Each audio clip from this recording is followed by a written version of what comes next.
গত বছর 5 আগস্ট রাজনৈতিক পট পরিবর্তনের পর যখন সব মামলা থেকে তিনি খালাস পান, তখন তিনি আইনজীবীদের বলেছিলেন যে নির্বাহী আদেশে মামলা থেকে মুক্ত করার প্রস্তাব তাকে দেওয়া হয়েছিল অন্তর্বর্তী সরকারের পক্ষ থেকে, কিন্তু সেটা কিন্তু তিনি গ্রহণ করেননি।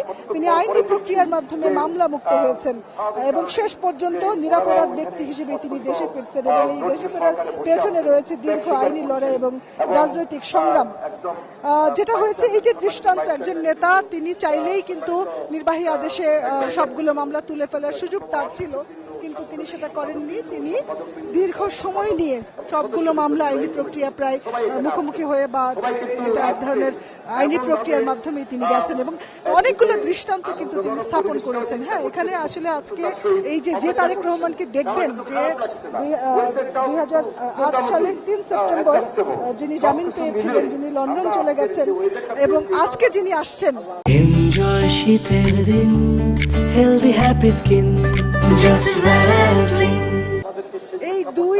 এই এতগুলো বছরে যে 17 বছর মাঝখানে, 17 বছর 3 মাস, এই যে দীর্ঘ সময়ে বাংলাদেশের পরিস্থিতি অনেক বদলে গেছে এবং বিএনপি অনেকটা বদলে গেছে। বিএনপি এখন পুরোপুরি প্রস্তুত আগামী নির্বাচনের জন্য। বিএনপি এখন পুরোপুরি প্রস্তুত আগামী নির্বাচনে জয়ী হয়ে তারা সরকার গঠন করবেন এমন আশা, এমন প্রত্যাশা বিএনপি নেতারা করছেন।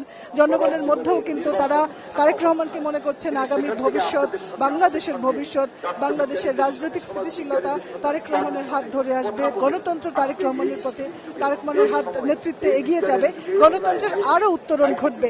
সেই বিষয়টা কিন্তু জনগণ আশাবাদী, বিএনপি নেতাকর্মীরা আশাবাদী, এমনকি এই দেশের যারা বিশিষ্টজন বা অন্যান্য রাজনৈতিক দল তারাও কিন্তু এমনটাই আশা করছেন। তো সেই যাকে নিয়ে এত আশা, যিনি দলের ভবিষ্যৎ, যিনি দেশের ভবিষ্যৎ, যিনি আগামী বাংলাদেশের ভবিষ্যৎ, যার হাত ধরে বাংলাদেশ পুনর্নির্মাণ হবে আগামীতে, যার বাবা ছিলেন বাংলাদেশের সাবেক রাষ্ট্রপতি, বিএনপির প্রতিষ্ঠাতা, যার মা ছিলেন 3 বারের প্রধানমন্ত্রী, যার মা এই বাংলাদেশকে আধুনিক করতে, বাংলাদেশের গঠনে যার গুরুত্বপূর্ণ অবদান রয়েছে এবং যিনি যুগান্তকারী স্যাক্রিফাইস করেছেন, তার জীবনটাই প্রায় উৎসর্গ করেছেন, পুরো রাজনৈতিক জীবন।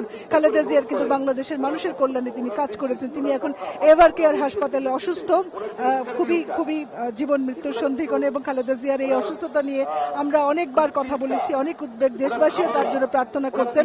দেশবাসীর প্রার্থনা আল্লাহ কবুল করুক আমরা চাই, এবং তারেক রহমান এখান থেকে এই সংবর্ধনার মঞ্চ থেকে তার মাকে দেখতে যাবেন এভার কেয়ার হাসপাতালে। হয়তো এই সংবর্ধনা মঞ্চে খুব বেশি সময় তিনি হয়তো নেবেন না, সংক্ষিপ্ত হতে পারে সেটা, সেখান থেকে তিনি চলে যাবেন এভার কেয়ার হাসপাতালে তার মার সঙ্গে দেখা করার জন্য। তো সেই মায়ের উত্তরসূরি কিন্তু তারেক রহমান, যেই মা সারা জীবন একজন গৃহবধূ থেকে তিনি প্রধানমন্ত্রী হয়েছেন, বিএনপির মতো একটা জনপ্রিয় দলের নেতৃত্ব দিয়েছেন এবং সেই নেতৃত্বর সাফল্য, গৌরব কিন্তু অনেক।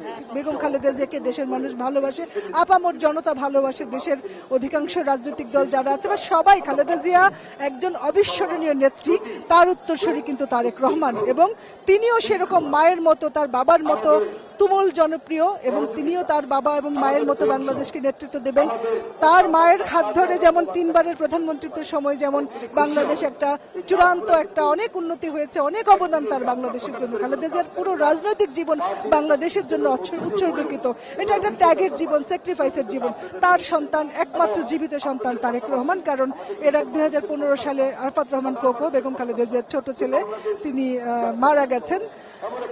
আর খালেদা জিয়ার একমাত্র জীবিত সন্তান তারেক রহমান, যাকে ঘিরে সমস্ত আশা, এবং যিনি আজকে আসছেন, আমরা বলতে পারি তার বাবা এবং মা সাবেক রাষ্ট্রপতি জিয়াউর রহমান, বিএনপি প্রতিষ্ঠাতা জিয়াউর রহমান, এবং তার মা সাবেক প্রধানমন্ত্রী খালেদা জিয়া, তার যোগ্য উত্তরসূরি তারেক রহমান হবেন বাংলাদেশের আগামীর ভবিষ্যৎ, আগামীর প্রধানমন্ত্রী। তাকে অনেকে ভাবতে শুরু করেছেন, অনেক